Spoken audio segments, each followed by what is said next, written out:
Acá lo que nosotros vimos es que hay un gobierno que poco le importan los y las jubiladas y bueno, los vienen a recortar y también les complican la vida, Ale. ¿Cómo es la relación impuesto país, medicamentos de PAMI? El impuesto país financia de alguna manera con un porcentaje el PAMI. Creo que estaba en el 18%, una cosa así. Entonces, ese financiamiento que genera el impuesto país para que ingresan recursos hacia el PAMI, y si vos quitás o bajás el impuesto país, bajás los ingresos del PAMI. Y ahí es donde se relaciona.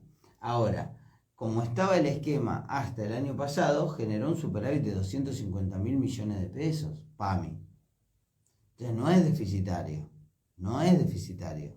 Si vos cambiás la ecuación, lo convertís en un esquema crujiente en términos económicos y ahí es donde se regenera esta situación que plantea el gobierno. Ahora, esta situación que plantea el gobierno hace que los jubilados y las jubiladas pierdan esa cobertura médica de medicamentos. A nosotros nos parece muy grave. Nos parece muy grave. ¿Por qué? Porque no puede ser que un jubilado llegando a una edad en donde debería tener de alguna manera ordenada esta cuestión, tenga que estar ahora viendo cómo hace para llegar a los remedios. O como dijo un diputado de La Libertad Avanza, que los hijos los ayuden a cubrir los medicamentos. Y que no hay problema, uno es solidario, uno está cerca. Ahora, me parece que está mal, me parece que es una concepción errada de lo que es la vida y cómo uno debe llegar a la jubilación. Y si lo vemos, pensaba, en términos estrictamente económicos, si no hubiese seres humanos en el medio y es solo una cuenta de ver cuánto te dan los números, me parece que te puede salir mucho más caro darle atención a un jubilado que sufrió un ACV por no tomar su pastilla de la presión todos los días como debiera tomarla y termina en el hospital con un accidente cerebrovascular por la presión que se le fue al demonio. Eso matemáticamente, económicamente, imagino debe ser mucho más caro que pagarle varios años la pastilla a ese viejo, a esa vieja. Sí, y es muy triste también, ¿no? Habla de una inhumanidad o falta de humanidad o deshumanización terrible. Digo, que miremos todo en términos de un Excel o un balance o en términos económicos. Digo, acá hay una sociedad, acá hay un sector de la población que necesita o que quiere de alguna manera acceder a la jubilación, acceder a los medicamentos, que venía accediendo desde el 2020, que venía accediendo anteriormente también, y creo que es central poder pensar y entender también esta situación. Y después también esto de, bueno, traerme todos los papeles en físico a la oficina o a la dependencia. Me parece que también no es lo que debe ser. Y en ese sentido pueden cruzar datos, pueden ver de qué manera acceder desde el Estado, desde ANSES o desde el mismo PAMI, a ver cómo llegan esos datos. No es que vos tenés que ir, tenés que presentar los papeles, tenés que sacar un turno, tenés que ir al médico. ¿Qué vamos a hacer con los medicamentos en diciembre de nuestros jubilados? Claro, en el mientras tanto, si Claro, todos hicieran los trámites que les piden... Se cortan los procesos médicos. Digo, yo no soy un especialista, pero uno tiene que tomar determinadas pastillas, determinados medicamentos para poder continuar los tratamientos. ¿Qué vamos a hacer con esos tratamientos que se corten? Me parece que habla de una deshumanización terrible y que habla de una falta de empatía para con el otro y que solo están viendo claramente un número en un balance o en un Excel y que no es el número real, como lo decías anteriormente. Que este hecho de alcance nacional, que afecta desde ya a afiliados de PAMI lujanenses, llegue al Consejo Deliberante, ¿qué significa? No, a ver, nosotros vemos una preocupación muy grande en los temas locales y en los temas nacionales. Yo creo que en ese esquema, tanto temas nacionales como temas locales van llegando al Consejo y vamos intentando tratarlos y vamos poniéndole blanco sobre negro a las cuestiones. Y los jubilados lujanenses no son ajenos a esta cuestión, no son ajenos a esta situación. Y también le pedimos al PAMI en el día de la sesión de ayer que bueno, que por lo menos haga un plan barrio por barrio de cómo va a llegar y cómo va a acceder cada uno de los jubilados de los diferentes barrios, que vaya al territorio a ayudar y acompañar el proceso de inscripción de nuestros jubilados. Digo, ya que la complicaron tanto con esto de que hay que traer los papeles, que hay que hacer esto, que hay que hacer lo otro, que por lo menos tengan un plan de acción territorial, que se sienten en cada una de las sociedades de fomento, en cada uno de los barrios, a ver de qué manera lo van a implementar o de qué manera pueden trabajarlo, por lo menos en estos días en donde PAMI está explotado. Vos lo viste ayer, lleno de gente en todos los PAMI de toda la República Argentina.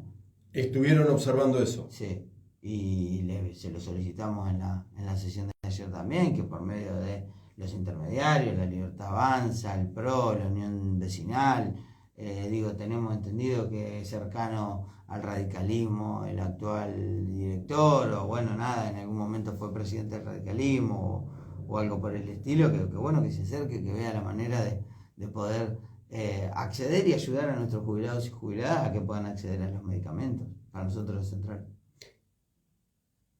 ¿Qué percibiste ayer en el debate de este tema en el Consejo Deliberante? Y si, en definitiva, son o confían en que se pueda avanzar en algunos de estos aspectos, como la territorialidad, que es clave, ¿no? Para si mí, se acercan, no sé sí. si en un puerta a puerta, pero No, con operativos barriales. Sí, por lo menos que estén en el barrio sería central. Y después uno encuentra a veces una discusión muy técnica. Yo lo simplifico, digo, tenía la cobertura de los medicamentos, se la sacaste. Ahora le pedís una serie de trámites durante estos meses. ¿Qué va a pasar hasta que cumplimente todos los trámites? Además, en diciembre, en época de vacaciones, en donde los médicos se van de vacaciones también, como todos los seres humanos. Digo, bueno, ¿cómo hacemos? ¿Cómo hace un jubilado para acceder a los medicamentos que venía accediendo, a los tratamientos que venía teniendo en este sentido? A mí eso me preocupa. Y me preocupa porque claramente vemos una situación en donde la demora hace que nuestros jubilados que ganan menos de 388.000 pesos, que es lo que decían ayer, que no tienen la cobertura porque tienen que cumplimentarla y demás, van a estar gastando más del 35% del ingreso en medicamentos. Y la verdad que te aumenta todo, aumentó todo en los últimos tiempos. Y ahora tenés que pagar los medicamentos que antes no pagaba, y cada vez te van sumando en términos de egresos a los jubilados, y la verdad que no alcanza. Y cada vez los hacemos vivir peor.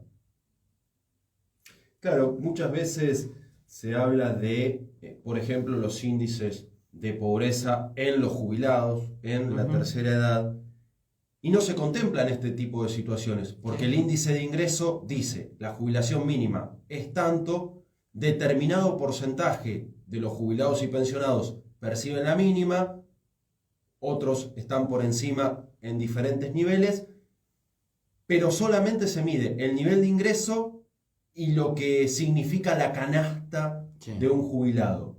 Ahora, por fuera están este tipo de cuestiones que son fundamentales. Si paga los remedios o no paga los remedios, una persona de 70, 80, 90 años que, aunque sea alguna pastillita ya a esa altura de la vida, consume y le cambia el bolsillo. Sí, claro. Si paga los remedios, si come, paga los remedios. Son cuestiones que la estadística muchas veces no contempla. Vos podés decir, mirá, la mitad de los viejos son pobres.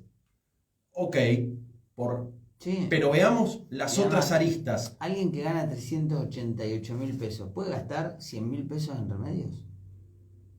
Sí, que lo gastás con 2 blisters. ¿Sí? Porque hoy lo que están los remedios... Por eso mismo, ¿puede gastar 100.000 pesos en remedios? ¿Que es el 25% del sueldo? ¿Del ingreso?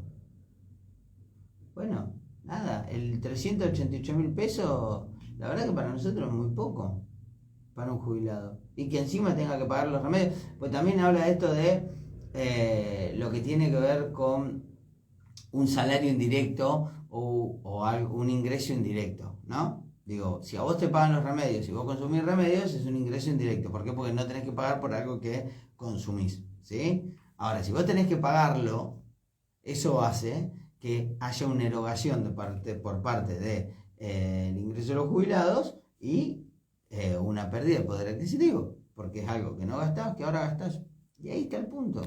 Y ahí está el punto. Si el programa funcionaba bien, si el programa se controlaba bien, si el programa andaba, bueno, me parece que es muy injusto y muy deshumano. La verdad que no encuentro otra palabra que no sea esa para describir esta situación. Digo, a fin de año tener que estar discutiendo esto cuando todos nuestros jubilados y jubiladas quieren pasar la fiesta, quieren comprarle un regalo al nieto, quieren estar en familia, en Navidad, en Año Nuevo. La verdad que me parece muy injusto para ellos. Es fundamental lo que has mencionado con anterioridad, que es el empalme, además, hasta tanto los afiliados de PAMI cumplan con todos los requisitos, porque ese empalme de el papelerío, todo lo necesario, la presentación correspondiente, en caso de que sepa y pueda efectivamente hacerla, un jubilado, un afiliado de PAMI que en muchos casos no tiene algún familiar más joven que pueda encargarse, entonces las cuestiones se dificultan y demás. Hasta tanto cumplimente lo necesario como para poder acceder a esos medicamentos, hay un porcentaje que se estima, ¿no? Que no signifique el gasto en medicamentos un 15% más de lo que percibe como ingreso, como haber previsional, y eso es importante, pero mientras tanto, ¿qué? Pueden pasar 1, 2, 3 meses, claro, en no etapa tienen de el remedio. vacaciones, en época de vacaciones, en época de fin de año, donde hay diferentes feriados y días festivos. Bueno, te encontrás con una situación en donde capaz que le lleva un mes y medio. ¿Y qué va a hacer durante ese mes y medio? ¿Qué va a hacer? ¿No va a tomar el remedio? No sé, a mí me parece muy injusto alguien que trabajó toda su vida, que le estemos haciendo esto, que le estén haciendo esto en esta etapa y que no puedan poder garantizar los medicamentos. La verdad que no lo encuentro otras palabras y me parece que es central poder entenderlo de esa manera, y creo que nada, que habla de un egoísmo y un nivel y lo decía al principio, esto de ser fuertes con los débiles y débiles con los fuertes, habla de una situación muy mezquina por parte del gobierno, y creo que bueno, que tienen que empezar a replantearse. A uno no lo sorprende porque quizás en otro momento, en los años 2000, 2000 y pico, 2001, 2002, a la que vemos hoy como ministra o flamante ministra de Seguridad, fue la que ajustó en un 13% el ingreso de las y los jubilados. Entonces también creo que eso también iba acorde con las decisiones que tomaron a lo largo y a lo ancho de su vida, pero sí no deja de ser muy mezquina y egoísta esta decisión, y que se puede financiar o garantizar el acceso de otra manera.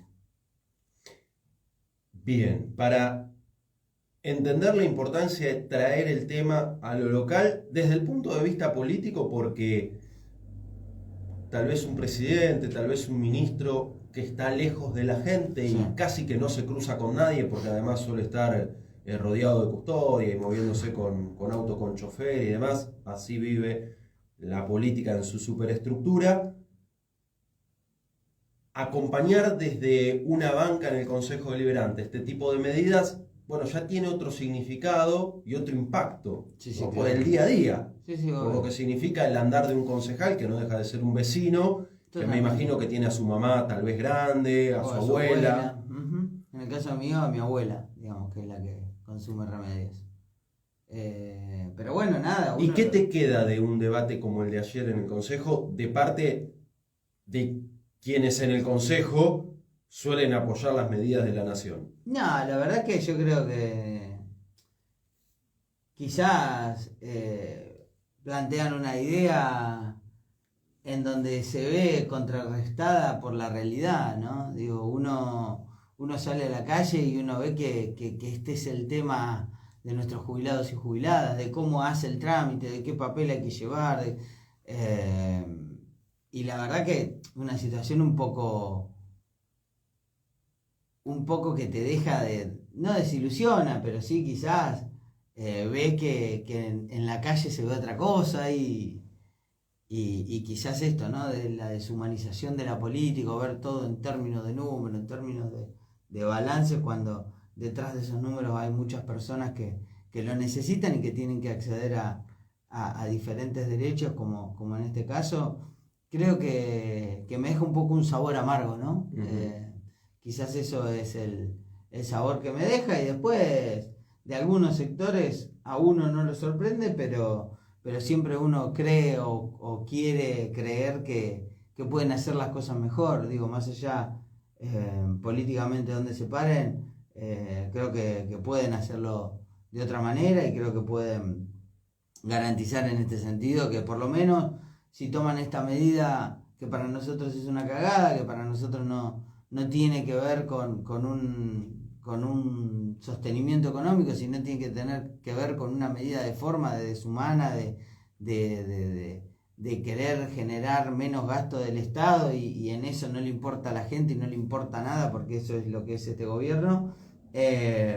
Poder por lo menos garantizar el acceso a nuestros jubilados y jubiladas a que puedan hacer el trámite en el barrio en donde están, y no tener que tomarse un remis de 3, 4, 5 mil pesos para ir hasta la sede de PAMI y volver a su casa. Tal vez eso es algo importante que genera el Consejo Deliberante. Que se puede llegar a generar si obviamente tienen voluntad política, ¿no?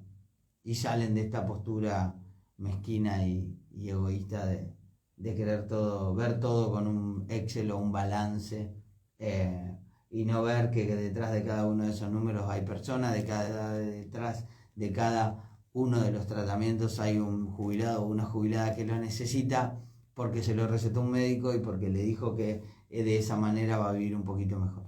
Además, con un umbral tan bajo, ¿no? Totalmente. Creer que un haber mínimo y medio ya te permite afrontar el pago de, aunque sea un porcentaje de la medicación, es muy bajo. Por eso me decís, no, tres mínimas bueno, por afiliado. Bueno, claro, acá entran 700 lucas por mes. Vos decís, bueno, podés gastar tal vez. El número era 388 mil pesos, Claro, tengo entendido. Sí, 389.000 y monedas. 500.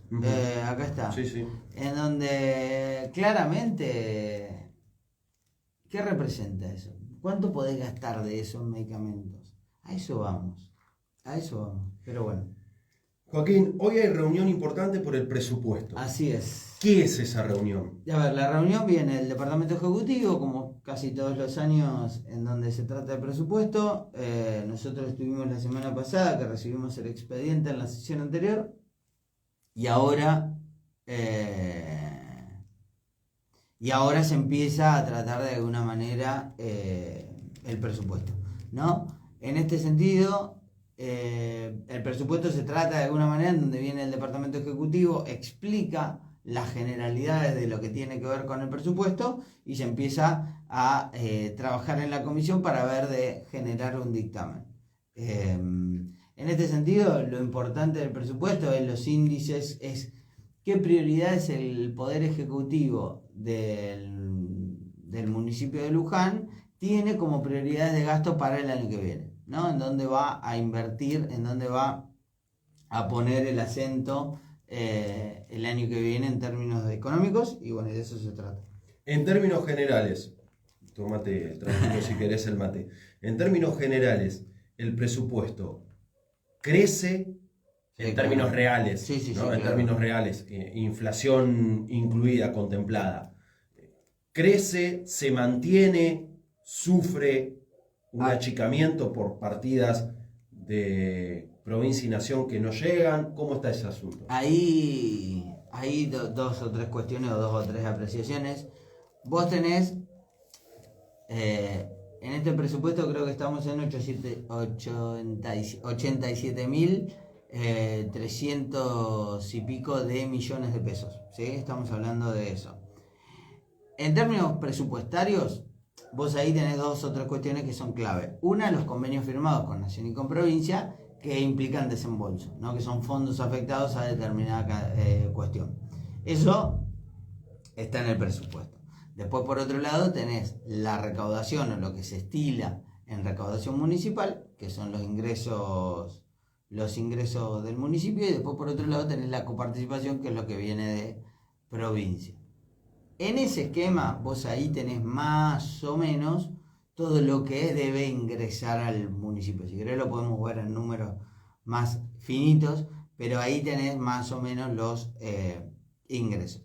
Y después tenés la inversión que hace el municipio en determinada cantidad de cosas, que tiene que ver con sueldos, que tiene que ver con obras, que tiene que ver con un montón, con servicios y demás que se vienen o que se brindan por parte de el municipio. Y ahí es donde, bueno, se va construyendo esa herramienta que es el presupuesto y se va viendo lo que tiene que ver con los gastos.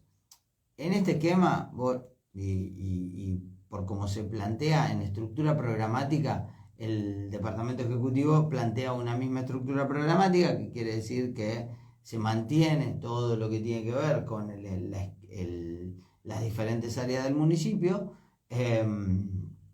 y después tenés todo lo que tiene que ver con pago de sueldos y demás, que también se mantiene en ese sentido. Uh-huh. El presupuesto para este año era de casi 30.000 millones. Sí. Vos decís, el del 2025, el que ya están trabajando, es de 87.000 millones. Uh-huh. Sí. Casi se triplica. Sí, hay que ver, lo que fue el presupuesto al inicio del año, sí, o el año pasado cuando lo votamos, creo que fue el 28 de diciembre que lo votamos, el nivel de inflación y todo, cómo se termina el año, porque una cosa es el presupuesto y cómo se termina el año con lo que se diría el devengado, los gastos reales, y en base a eso lo que se le aplica que está en el índice inflacionario para el año que viene. Eso construye un presupuesto. Lo que se gastó realmente en términos efectivos este año y lo que se construye en base a la inflación para el año que viene. No sé si es claro, es medio complejo, pero, sí, pero más o menos viene por ahí. Sí. Y yendo más, no al área por área, pero sí a un sobrevuelo rápido, ¿qué se va a priorizar para el año que viene?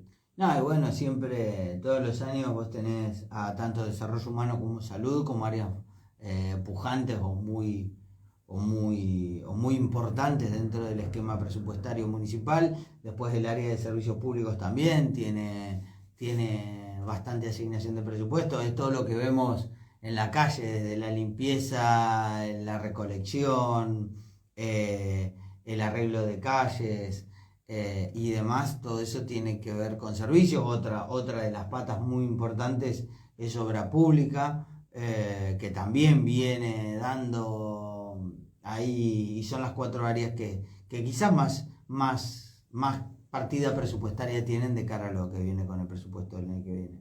¿No se resiente la obra pública o se puede mantener en un nivel deseable, bueno, teniendo en cuenta como se los está recursos? manteniendo ahora, ¿no? Hoy estamos, o el gobierno viene llevando un recambio LED, viene llevando arreglos en diferentes calles con cerámica partida o piedra. La verdad que lo viene haciendo a lo largo de este año y sin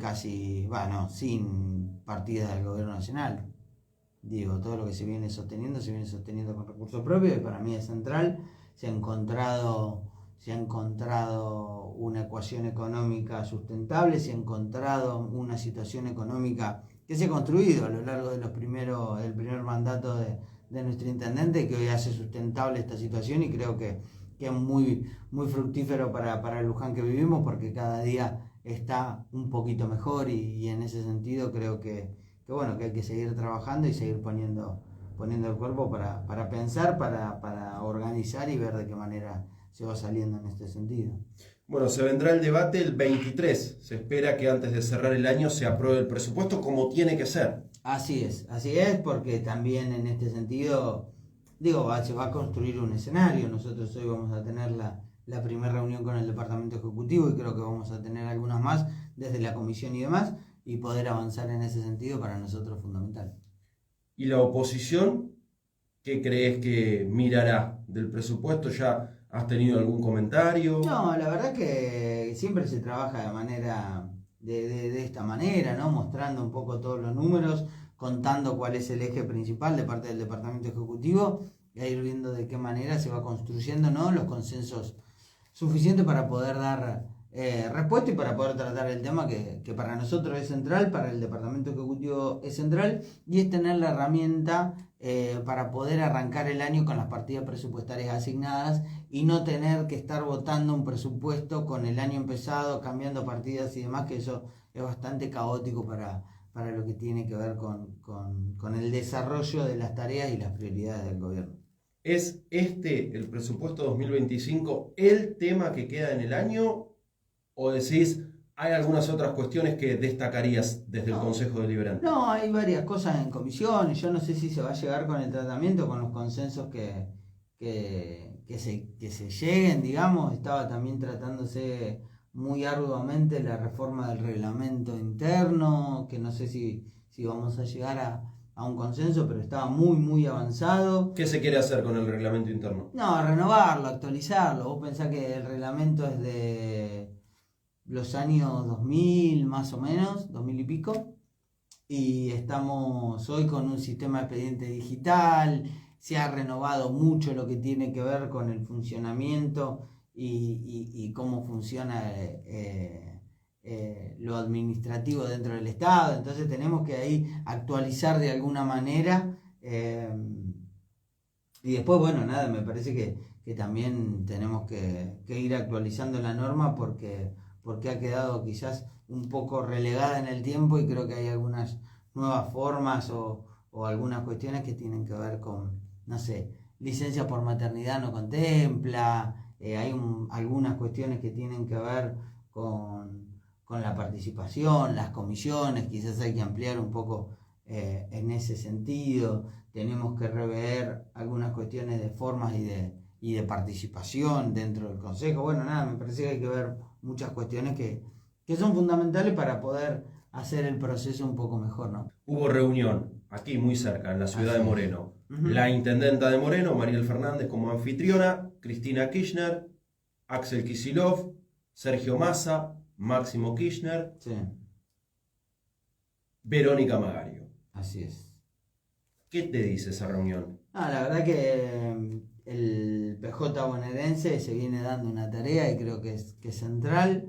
Ahí convocaron los otros días a esta reunión que se dio ayer en Moreno, y para mí es central sentarse a discutir, a hablar, a ver de qué manera se sale adelante y se pone un freno a este gobierno que viene haciéndole bastante daño a las y los argentinos también, ¿no? Creo que eso es central, y es central también entender de qué manera vamos a ir trabajando de cara a lo que viene, organizándonos y pudiendo generar los consensos base para lo que tiene que ver con una discusión política con este gobierno, ¿no? Y creo que eso es central. Bajó la efervescencia después de la disputa de la interna del PJ Yo Nacional. creo que las discusiones son sanas. A mí me parece que hay que discutir algunas cosas. Yo no digo discutir en términos políticos, en términos de ideas y demás. Nosotros, claramente, para nosotros la conducción está muy clara,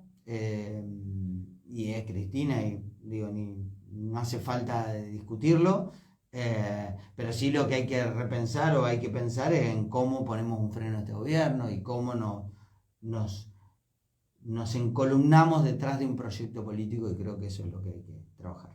¿Y eso es, crees, lo que en parte se ha discutido ayer?